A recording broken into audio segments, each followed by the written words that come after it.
প্রাচীন এক বৃক্ষে বসবাস করে সিমিয়ন নামক এক বানর গোষ্ঠী। রাজা সিমিয়ন ও রানীর ঘরে একসঙ্গে জন্ম নেয় দুটি পুত্র সন্তান। এক পুত্র দুর্বল ও ক্ষণদেহী, অপরটি বলিষ্ঠ ও সুস্বাস্থ্যের অধিকারী।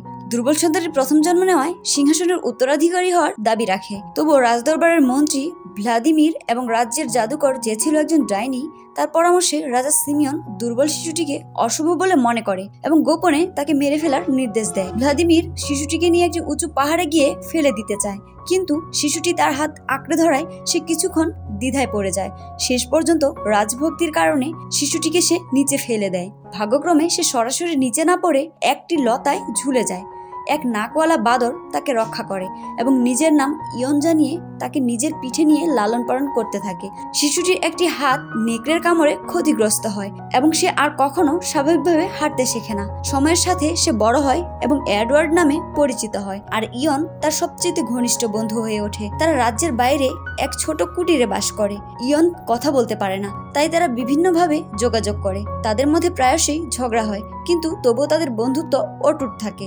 একদিন গুহার কাছ থেকে খাদ্য হারিয়ে যাওয়ায় তারা একটি ইঁদুরকে দোষ দেয় এবং এডওয়ার্ড ইঁদুর ধরার জন্য গাছের রস দিয়ে ফাঁদ বানাতে চায়। কিন্তু হঠাৎ রাজ্যের খেলা কোকো বল শুরু হয়ে গেলে তারা মাঠে চলে যায়। এই খেলায় বল হিসেবে নারকেল ব্যবহার করা হয় এবং লক্ষ্য থাকে একটি মুখ আকৃতির গর্তে গোল করা। রাজার কাছে থাকা সেই শক্তিশালী রাজপুত্র ভানিয়া প্রথমে গোল করে সকলের বাহবা পায়। খেলার মাঝে ইয়ন দুর্ঘটনাবশত বল ধরতে গিয়ে পড়ে যায় এবং একটি বিশৃঙ্খলা সৃষ্টি হয়। বলটি পড়ে গেলে সবাই খুব রাগান্বিত হয়। তখন এডওয়ার্ড গাছের রস ব্যবহার করে বলটি বের করে সকলকে মুগ্ধ করে। ভানিয়া হিংসায় বলটি ছিনিয়ে নেয়, কিন্তু রসের কারণে তার হাত আটকে যায় এবং পুরো মাঠে বিশৃঙ্খলা ছড়িয়ে পড়ে। এই ঘটনা রাজার মাথায় বল পড়া পর্যন্ত গড়ায়। এই সময় ডাইনি এডওয়ার্ডকে চিনে ফেলে এবং ভ্লাদিমিরকে তার কাজ ঠিকমতো না করার জন্য হুমকি দেয়। ভানিয়া গোপনে এই কথোপকথন শুনে ভীত হয়ে পড়ে এবং রাজার কাছে তার সিংহাসন রক্ষার অনুরোধ জানায়। এডওয়ার্ডকে জাদু ব্যবহারের অভিযোগে রাজদরবারে তোলা হয়, কিন্তু সে ব্যাখ্যা করে যে এগুলো কেবল তার শেখা কিছু কৌশল, যেমন পাতার মুকুট, পাতায় পানির আয়না, দোলনা ইত্যাদি। রাজা এতে মুগ্ধ হলেও ডাইনি হঠাৎ মৌমাছি ডেকে এনে বিশৃঙ্খলা তৈরি করে এবং এডওয়ার্ডকে দোষী সাজিয়ে আবার পাহাড় থেকে ফেলে দেওয়ার নির্দেশ দেয়। তবে এবার রাজা নিজে পাহাড়ে উঠে এডওয়ার্ডকে রক্ষা করার চেষ্টা করে। এতে ভানিয়ার তার বিরোধিতা করে। এডওয়ার্ড আহত হয়, জঙ্গলে পড়ে যায়। ইয়ন তাকে বাঁচাতে চেষ্টা করে, কিন্তু ব্যর্থ হয়। তার চলার শক্তি এক হাতে সীমিত হলেও বিশাল উট পাখিদের দেখে অনুপ্রাণিত হয়ে সে দাঁড়িয়ে হাঁটতে শেখে। উট পাখির কাছ থেকে শিখে দুই পায়ে দাঁড়িয়ে চলা শুরু করে। এরপর নেকড়েদের কাছ থেকে পালিয়ে বেঁচে যায়। পথিমধ্যে সে নেকড়ে ও গন্ডারের মুখোমুখি হয়, কিন্তু রাজা সিমিয়ন তাকে বাঁচাতে এসে নিজে আহত হন এবং মৃত্যুসজ্জায় এডওয়ার্ডকে তার সন্তান বলে স্বীকার করেন। ভানিয়া তার বাবার দেহ নিয়ে ফিরে যায় এবং এডওয়ার্ডকে ভাই বলে মেনে নিতে অস্বীকার করে। ভানিয়া সিংহাসনে বসে এবং ভ্লাদিমিরকে বরখাস্ত করে। ভানিয়া বলে রাজ্যের সব বানর এখন তার অধীনস্থ। বড় ঘূর্ণিঝড় দেখা দিলে এডওয়ার্ড এক নারী বানর লুসিকে দেখতে পায় এবং তার প্রেমে পড়ে যায়। তারা একসঙ্গে আগুন আবিষ্কার করে।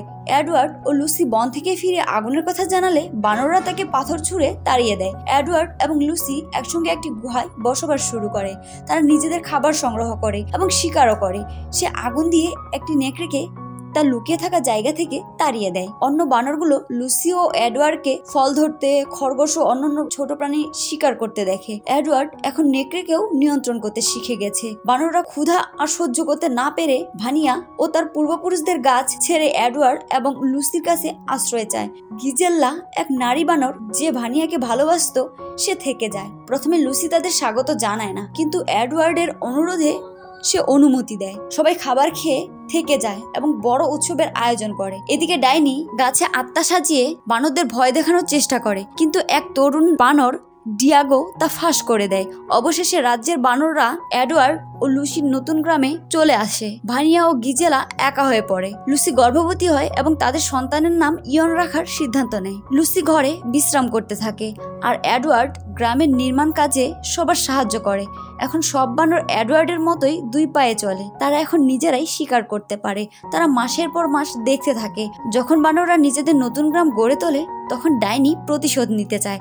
একসময় হঠাৎ পঙ্গপালের আক্রমণে গ্রাম বিধ্বস্ত হয়। তারা বুঝতে পারে এসবই ডাইনির কাজ। তখন তারা গাছটিকে পুড়িয়ে দিতে যায়। এডওয়ার্ড ভানিয়াকে ডাক দেয়, কিন্তু সে সাড়া দেয় না। সকল বানর গাছের কাছে পৌঁছায়। ভানিয়া বের হয়। বানররা প্রতিশ্রুতি দেয় তারা তাকে ছেড়ে দেবে যদি সে তাদের ডাইনি আর গাছটি দিয়ে দেয়, কিন্তু ভানিয়া শুনে না। বানররা ভানিয়াকে মারতে চায়, ভানিয়া প্রতিরোধ করে, কিন্তু শেষ পর্যন্ত হার মানে। তারা সেই গাছ কেটে আগুন ধরিয়ে দেয়। এডওয়ার্ড গিজেল্লাকে বাঁচায় গাছ বিস্ফোরণ হওয়ার আগে, কিন্তু নিজে একটি জ্বলন্ত ডালে আটকে পড়ে। সে ভানিয়াকে ডাকে এবং ভানিয়া শেষ পর্যন্ত সাহায্য করে। দুজনেই দৌড়ে যায় গাছ বিস্ফোরণের আগে। ডাইনি গাছে থেকেই মারা যায়। পরদিন চারদিকে ধোঁয়া ছেয়ে যায়, গাছ সম্পূর্ণ পুড়ে গেছে এবং বানরদের জন্য কিছুই আর অবশিষ্ট নেই। ভানিয়া ও এডওয়ার্ড দ্বন্দ্বের অবসান ঘটায় এবং বানরদের সামনে তাদের ভাইয়ের সম্পর্ক মেনে নেয়। এডওয়ার্ড সবাইকে বলে যে এখনো আশা আছে। সে এক সাদা পাহাড়ের নতুন এক জগতের কথা বলে। বানররা পাখিদের অনুসরণ করে সাদা পর্বতের দিকে যায় এবং আবিষ্কার করে এক নতুন জগৎ, সবুজ গাছ, পানি আর বিশাল পর্বতে ভরা।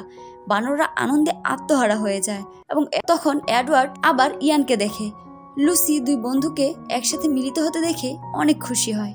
আর গল্পটি এখানেই শেষ হয়। তো বন্ধুরা, আশা করি আপনাদের এই গল্পটি ভালো লেগেছে। এরকম রোমাঞ্চকর গল্প আরও দেখতে চাইলে আমাদের উৎসাহিত করতে লাইক এবং সাবস্ক্রাইব করুন। Thank you guys for watching this video.